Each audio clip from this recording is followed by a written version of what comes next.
지난 6월 10일입니다. 세상에서 가장 위대한 건축물 중에 하나라고 생각하는데요. 스페인에 있는 사그라다 파밀리아 대성당이 이제 외관이 완성이 되었습니다. 무려 144년의 시간, 어마어마한 시간 아닙니까?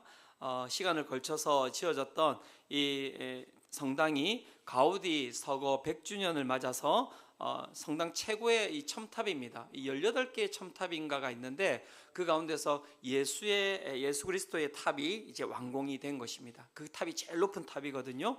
사진 한번 이렇게 띄워 주시겠습니까? 이야, 너무 아름답죠, 그죠? 예.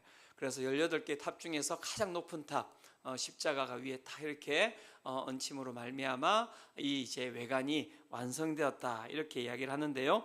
외관이 완공된 후에 교황을 모시고 그 다음에 준공식이 진행되었는데요. 그 피날레로 이제 보니까 드론을 이용했던 것 같습니다. 이 사그라다 파밀리아 이 대성당 옆에 이 드론이 이렇게 뜨면서 이 누가 설계했는지 아시죠?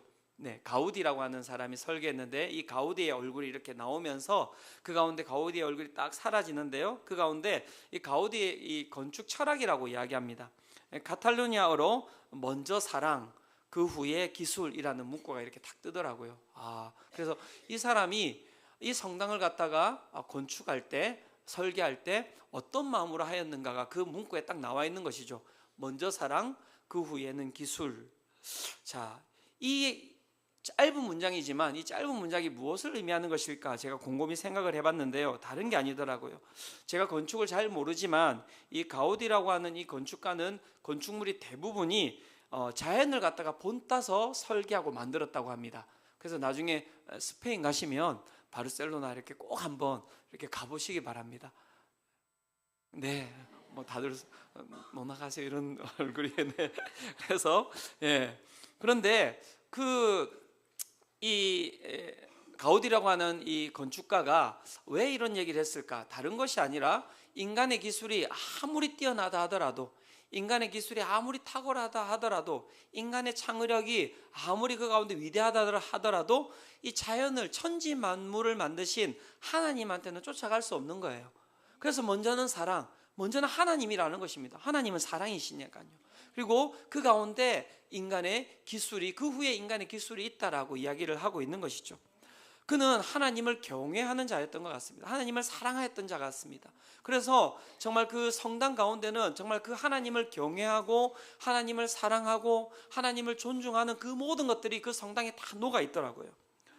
다른 성당 건축물과 다르게 이 사그라다 파밀리아 외벽에는 특징이 있습니다. 파사드라고 해서 3개의 면이 있는데요. 그 3개의 면이 예수님의 탄생, 예수님의 순환, 예수님의 영광이라는 주제를 가지고 하나하나가 다 조각되어 있는데요. 조각들이 큰 게 아니에요. 정말 자그마한 조각들 하나하나가 섬세하게 막 이렇게 조각이 되어 있는데요. 정말 대단합니다.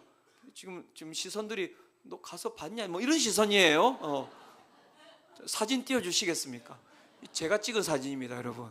네, 뭐 자랑하려고 하는 건 아니고요.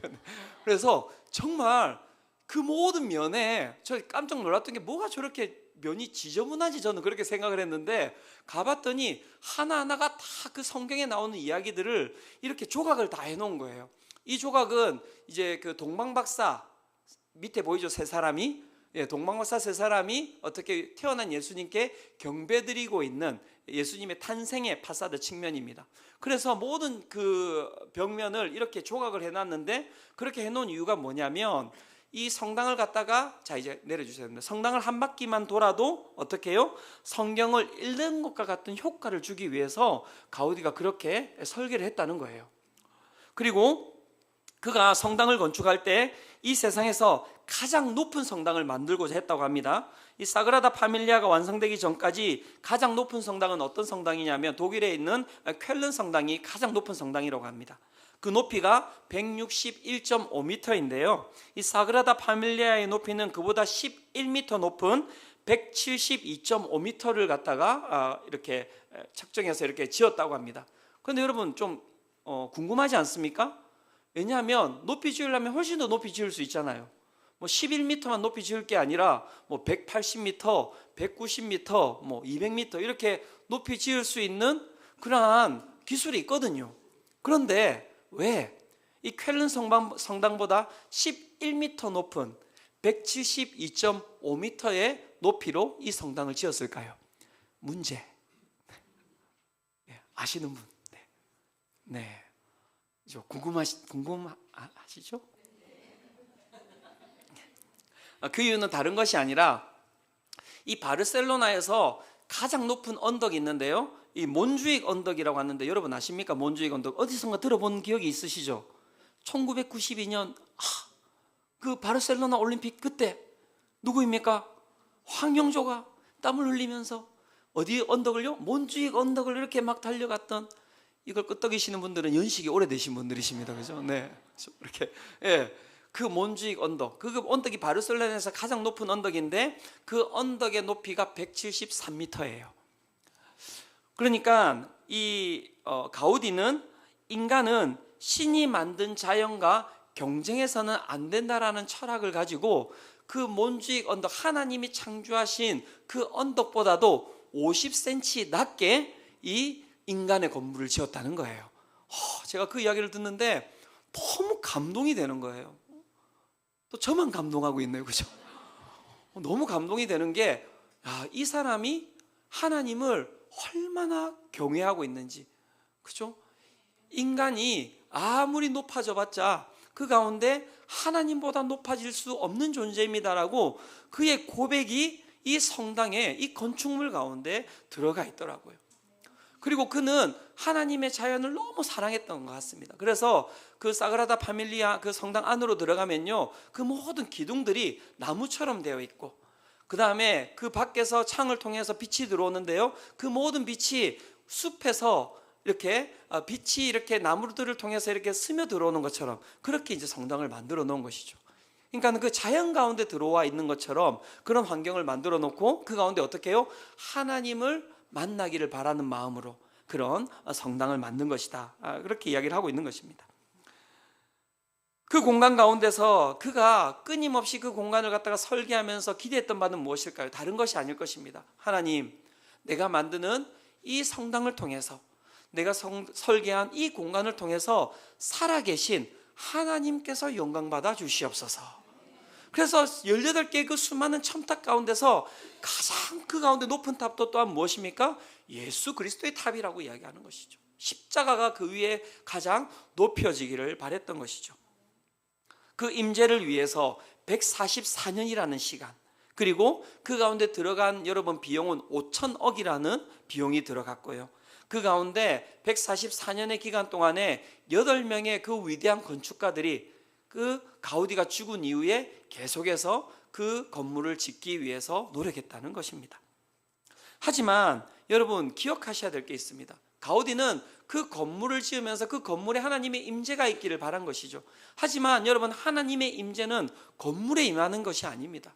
하나님의 임재는 어디에 임합니까? 그것은 다른 것이 아니라 우리, 곧 이 공동체, 나 자신, 이 사람에게 하나님의 임재와 하나님의 함께 하심이 여기에 있다라고 이야기를 하고 있습니다. 성경이 그 이야기를 하고 있는데요, 에베소서 2장 22절에 이렇게 이야기를 하고 있습니다.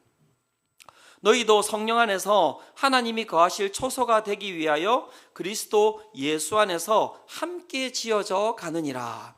하나님이 거하시는 초소, 하나님의 임재 장소는 어디에 있다고 이야기합니까? 공간이 아니에요. 건물이 아니에요. 누구에게요? 우리에게 있다. 우리에게 있다. 우리가 건축물이라는 것입니다.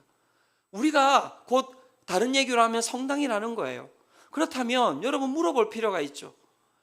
정말 하나님의 임재가 거하게 하기 위하여서 144년이라는 시간 동안 그렇게 많은 시간과 많은 물질과 여러분 많은 사람이 투입된 거예요. 무엇으로 그 건물을 바꿀 수 있겠습니까? 여기에 있는 그 롯데 뭐라고 하죠? 그 롯데타워. 롯데타워와 여러분 그 사그라다 파밀리아 성당하고 바꾸겠습니까? 안 바꾸겠습니까? 바꿀 수 있습니까? 야호 막 바꾼다 이렇게 가치가 좀 비교가 되지 않을 거라고 생각해요. 바꿀 수가 없는 것이죠. 바꿀 수가 없는 것이죠.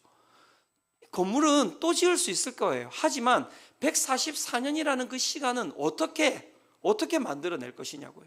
그죠?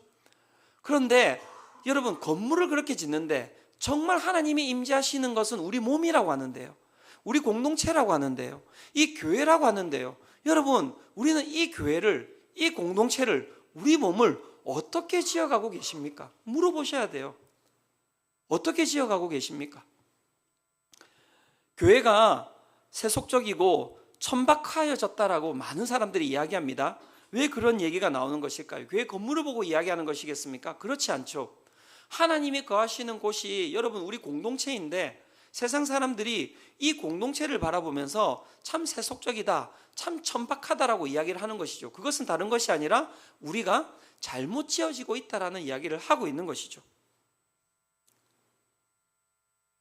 그런 측면에 저는 이 창립 4주년을 맞이하여서 이제 4년밖에 안 됐어요. 그죠? 144년 뒤에, 여러분 140년 뒤에 수정빛교회는 어떻게 지어져 있을 것 같습니까? 그런 측면에 오늘 우리가 잘 지어져 나갈 필요가 있습니다. 140년 뒤에 여기에서 숨 쉬고 있을 분이 계시겠습니까? 안 계시겠습니까? 계시기를 바랍니다. 깜짝 놀랐네. 아이고야 무서워라. 목사님, 그건 끔찍한 일입니다. 140년 뒤에는 여기에 아무도 안 계실 거예요. 그러면 이 공동체에는 무엇이 남아있을지 잘 생각할 필요가 있는 것이죠. 오늘 우리가 4년밖에 되지 않았지만, 오늘 우리가 정말 주님이 설계하신 그 설계도대로 우리의 인생을 지어가고, 우리의 가정을 지어가고, 우리가 거하는 이 공동체를 지어가지 않으면 어느 순간 여러분 그 건축물은 무너져 내릴 수밖에 없을 것입니다. 사람들에게 흉한, 사람들에게 폐를 끼치는, 사람들에게 그 가운데 눈살을 찌푸리게 하는 건축물이 될 수밖에 없다는 것이죠. 그런 측면에 건강한 그 교회, 건강한 건축물을 만들기 위해서 그럼 어떻게 해야 될지 이렇게 살펴봤더니, 오늘 우리가 읽었던 이 본문이 교회의 설계도더라고요. 설계도. 그래서 지금 벌써 12분인데요 빨리 짧게 해야 됩니다. 20분 시간밖에 안 줬기 때문에 세 가지를 그냥 쓱 그렇게 지나가도록 할 텐데, 그 부분을 좀 잘 들으시고 또 함께 기도하며 나갔으면 좋겠습니다. 우리가 기억해야 돼, 우리가 함께 지어져 가야 할, 함께 지어가야 할 이 수정빛 교회의 설계도, 첫 번째는 무엇이냐면 영원하신 말씀 위에 지어야 된다. 말씀 위에. 에베소서 2장 20절에 이렇게 이야기합니다. 너희는 사도들과 선지자들이 터 위에 세우심을 입은 자라. 그리스도 예수께서 친히 모퉁이 돌이 되셨느니라. 자, 우리가 무엇 위에 여러분 세우심을 입었다고요? 사도들과 선지자들이 터 위에 세우심을 입었다. 여기서 이야기하는 선지자들은 어떤 자들입니까? 구약 시대에 하나님께 말씀을 듣고 그 말씀을 어떻게 해요? 이 세상 가운데 선포하였던 자들이 바로 이 선지자들이고요. 이들을 통하여서 구약이라고 하는 말씀이 쓰여졌죠. 사도들은 누구입니까? 신약 시대에 예수님과 함께 동행하였던 자들이죠. 그 신약 시대에 예수님과 함께 동행했던 사도들이 신약을 쓰게 되고요. 그리고 예수님의 그 대명령, 그 대사명을 받아서 이 땅끝까지 복음을 전파하는 일을 하게 되는 것이죠. 그래서 교회는 그 선지자들과 사도들이 터 위에 세워졌다 이야기하는 것이 무엇입니까? 교회는 구약과 신약이라고 하는 말씀 가운데 세워진 것이고, 그 말씀 가운데 사도들과 선지자들처럼 무엇입니까? 말씀을 주인 삼아서 순종하며 나가는 자들이다 라고 이야기하고 있는 것입니다. 사랑하는 성도님들, 우리 수정빛교회 모든 성도님들의 삶이 이 말씀 가운데 세워지고 말씀에 순종하며 나가는 삶이 되시기를 축원합니다. 그렇죠. 우리가 앞서는 게 아니에요. 말씀이 우리보다 앞서는 것, 그것이 바로 우리가 건축하는 건축물이다 라고 이야기를 하는 것이고요. 두 번째는 무엇이냐면 그 말씀을 우리만 누리는 것이 아니라, 이 구원의 말씀과 여러분 치유의 말씀과 회복의 말씀인데, 이 구원의 말씀을 우리만 누리는 것이 아니라 여러분 우리 가운데 또 알지 못하는 자들, 그리고 이 땅끝까지 우리가 이 복음을 전파하는 것이 교회의 무엇입니까? 사명이고 그 위에 교회가 세워졌다 이렇게 이야기하는 것이죠. 그래서 끊임없이 복음을 전하는 일에 힘쓰는 교회가 되기를 소망합니다. 그런 측면에 오늘 우리가 드리는 이 세례식은 다른 것이 아닙니다. 우리 가운데 있던 복음을 누군가에 전하고 그 복음을 받았던 한 사람이 이 공동체 가운데 들어와서 함께 지어져 가는 시간이 바로 이 세례식 아닙니까? 그래서 우리 창립 기념주일마다 세례식을 하는 이유는 항상 우리가 이것을 기억해야 된다는 것입니다. 그래서 세례식 때 함께 축복하고 축하하는 그런 복된 공동체가 되기를 소망합니다.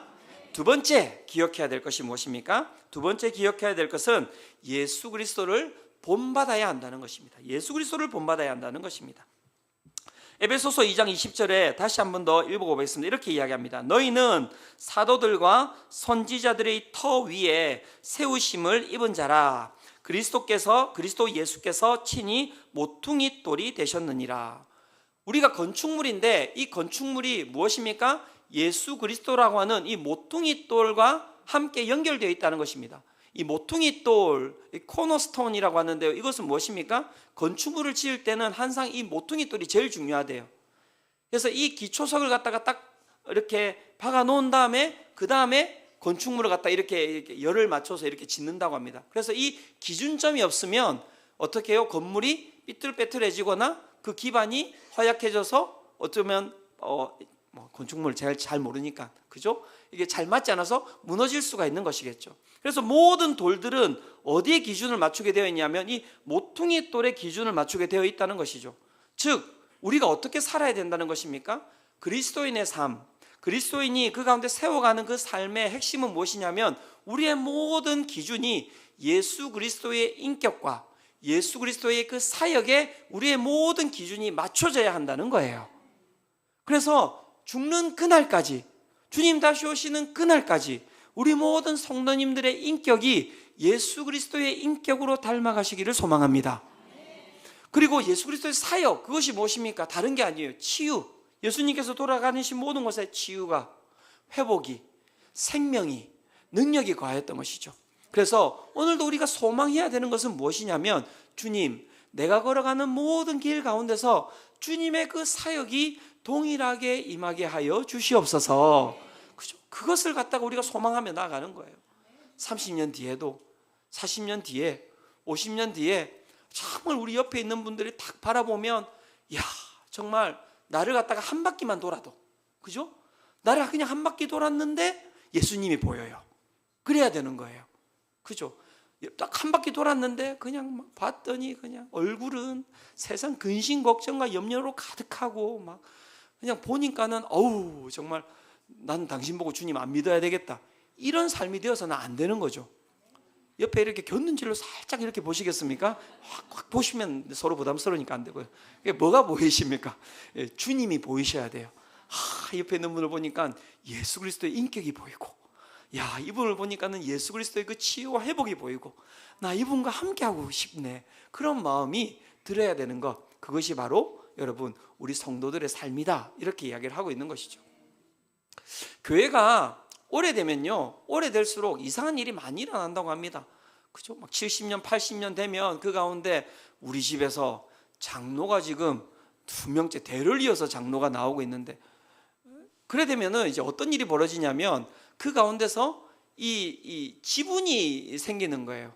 네, 내가 이 교회 개척할 때 내가 시작했고, 그 다음에 우리 가정이 이 교회 가운데 이걸 갖다가 만들었고, 이런 일들이 벌어지면 되겠습니까? 안 되겠습니까? 안 됩니다. 제가 아는 모 목사님이 이 지역도 그렇고 교회 이름도 밝힐 수가 없는데요. 꽤 오래된 교회에 이제 부임을 하셨는데 그 교회 갔더니 자기가 어쨌든 제일 밑이래요. 그것도 맞는 말이죠. 그죠? 목사가 제일 밑이죠. 뭐 위에 있을 일이 뭐가 있겠습니까? 그래서 모든 것들을 다 성도님들에게 허락을 받아야 된다. 허락 받아야죠. 맞죠? 그런데 죽겠다. 주차도 제대로 할 수가 없다.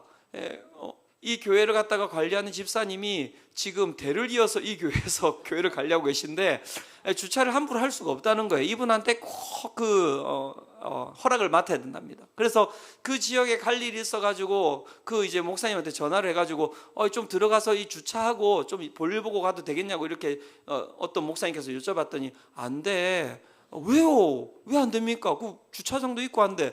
안 돼. 주차장에 들어가려면 관리 집사님한테 허락을 받아야 돼. 내가 이렇게 그냥 딴 데다가 주차하고 가. 이렇게 이제 이야기를 해요. 사랑하는 성도님들, 그런 건축물이 되지 않기를 소망합니다. 그렇죠? 예. 그래서 교회는 가면 갈수록 우리의 이름은 사라져야 되는 거예요. 저 가정에서 장로님이 2분이 나왔다고 해. 그럼 그 가정의 이름은 모든 이름이 사라져야 돼. 안 보이셔야 되는 거예요. 아멘. 권사님, 그죠? 그래서 권사 직분도 마찬가지고 직분을 가진다라고 하는 것이 결국 무엇이겠습니까? 직분의 뜻은 종이 된다는 뜻이거든요. 종이 되는 거. 그래서 아무도 직분 받기를 좋아하지 않으셔야 되는 거예요. 막 그 교회는 장로님 선출하는데 아무도 안 나왔다고 하더라. 뭐 이렇게. 지금 10년째 장로가 안 뽑히고 있다고 하더라. 왜요? 그 자리가 너무 힘든 자리래. 너무 고통스러운 자리래. 예수님 타음으로 힘든 자리래. 그래야 되는 게 원래 교회입니다, 여러분. 그래야 되는 게 교회 아닙니까? 그죠? 정말 우리가 성경대로 그렇게 살아가는 것이 중요한 것이죠. 이제 제가 너무 많이 갔습니다. 세 번째 기억하셔야 될 것은 무엇이냐면 함께라는 단어입니다. 함께라는 단어. 자, 에베소서 2장 22절 이 부분은 우리 같이 한번 읽어보도록 하겠습니다. 함께 읽겠습니다. 자, 시작. 너희도 성령 안에서 하나님이 거하실 초소가 되기 위하여 그리스도 예수 안에서 함께 지어져 가느니라. 예. 아멘. 교회는 여러분 함께 지어져 가는 공동체입니다. 함께 지어져 가야 된다. 이 함께라고 하는 단어가 이 초대교회 때는 정말 있을 수 없는 단어였습니다. 왜냐하면 유대인과 이방인은 서로가 원수되는 그러한 관계였는데 그 원수된 관계가 어떻게 해요? 예수 그리스도로 말미암아 함께 있게 되었다라고 이야기를 하고 있는 것이죠. 교회는 그런 곳입니다. 러시아 사람이 와도 우크라이나 사람이 와도 두 사람이 함께 앉아 있을 수 있는 곳이 교회여야 합니다. 유대인이 이 가운데 어떻게 보면 아랍인이 그 가운데 와서도 함께 앉아 있을 수 있는 공간이 되어야 합니다. 교회는 우리가 가지고 있는 것으로 평가받아서도 안 되는 것이죠. 등급이 없습니다. 여러분 신분에 대한 계급도 없습니다. 그런데 세상은 얼마나 그런 게 많습니까? 빌라, 임대, 전세, 월세, 자가 그런 것으로 사람들의 관계가 다 나누어진다는데요. 교회는 그런 것이 되어서는 안 되고요. 어떤 대학을 나왔는지 어떤 직업을 가지고 있는지 그것이 우리가 함께 살아가는데 여러분 걸림돌이 되어서는 안 된다는 것이죠. 사랑하는 성도님들 함께 살기 위하여서 몸부림치셔야 합니다. 몸부림치셔야 됩니다. 이제 교회에 보니까는 결혼식이 많이 이렇게 뭐 생기고 있습니다.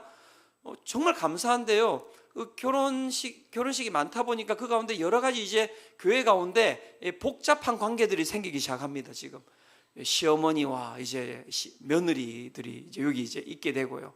그 다음에 장인 장모님과 그 다음에 누구입니까? 사위들이 있게 되고요. 그래서 제가 고민이 많습니다. 1부 때는 시부모님만 드릴 수 있도록 만들고 2부 때는 며느리만 올 수 있도록 만들고 그렇게 만들어야 되는가 이제 왜 함께 하기가 참 쉽지 않다고 세상이 함께 할 수 없는 거라고 이야기를 하니까요. 1부 때는 장인 장모님 2부 때는 사위만 올 수 있도록 만들고 그 다음에 일주일에 꼭 식사는 한 번 외에는 절대 할 수 없도록 그렇게 율법을 만들어 가지고 그래서 2번을 드시려고 하면 교육자에게 점검받아야 되는 걸로 그 다음에 시부모님들이 가시는 길은 큰 길로 가시고 며느리들은 이 뒤에 있는 작은 길로만 갈 수 있도록 해서 절대 동선이 겹치지 않도록 그래서 어느 날 왔는데 2부에 왔는데 깜짝 놀라서 어머님 1부 예배 안 드리시고 왜 2부 예배 이러면 교회가 아닌 거예요. 여러분 어떻게 해야 됩니까? 교회는 시어머님은 막 며느리를 갖다가 막 도망 다녀야 되는 거예요.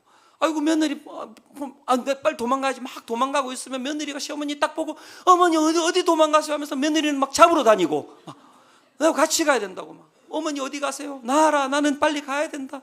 나는 이하고 같이 있을 수 없다. 아니에요 어머니 저는 어머니하고 같이 있어야 돼요. 꼭 식사하고 가셨으면 좋겠습니다. 어머니 하나님이 나의 하나님이고 어머님이 가시는 곳에 내가 따라가겠습니다. 제가 룻과 같이 어머님과 살기를 원합니다. 막 이렇게 니는 난 나오미가 아니다. 막 저리 가라. 막 이러면서 그게 진정한 공동체 아닙니까? 그러기 위해서는 사랑하는 성도님들 인격적으로 예수 그리스도를 닮아가셔야 돼요. 그래서 막 소문이 나야 됩니다. 시부모님을 갖다가 이렇게 모시려면 수정빛 교회표 시부모님이 최고다. 막 이런 거 있잖아요. 막 며느리는 수정빛 교회표 며느리가 최고다. 다들 동의는 안 하시는 것 같아요. 그래서 교회라고 하는 것이 결국에는 다른 것이 아닙니다. 여러분, 한 사람이 하나님을 경외하여서 그 가운데서 144년 동안 지어질 수 있는 그 위대한 건축물 하나를 지었단 말이에요. 하나님을 사랑하여서 지은 건축물 아닙니까? 그 가운데 하나님이 어떻게 임재하셨는지는 모르겠지만 여러분, 그 하나님이 영광 받으시는 것을 통하여서 그 바르셀로나라는 도시 자체가 여러분 유익함을 얻는 거예요. 교회는 그런 곳입니다. 여러분, 교회가 있는 곳에는 생명이 깃들고요, 교회가 있는 곳에는 화평함이 깃들고요, 교회가 있는 곳에는 치유와 회복이 있는 것이기 때문에 모든 사람들이 병원이 들어오는 것보다, 학교가 들어오는 것보다 여러분 교회가 들어오는 것을 반겨야 하는 것이 여러분 교회 공동체예요.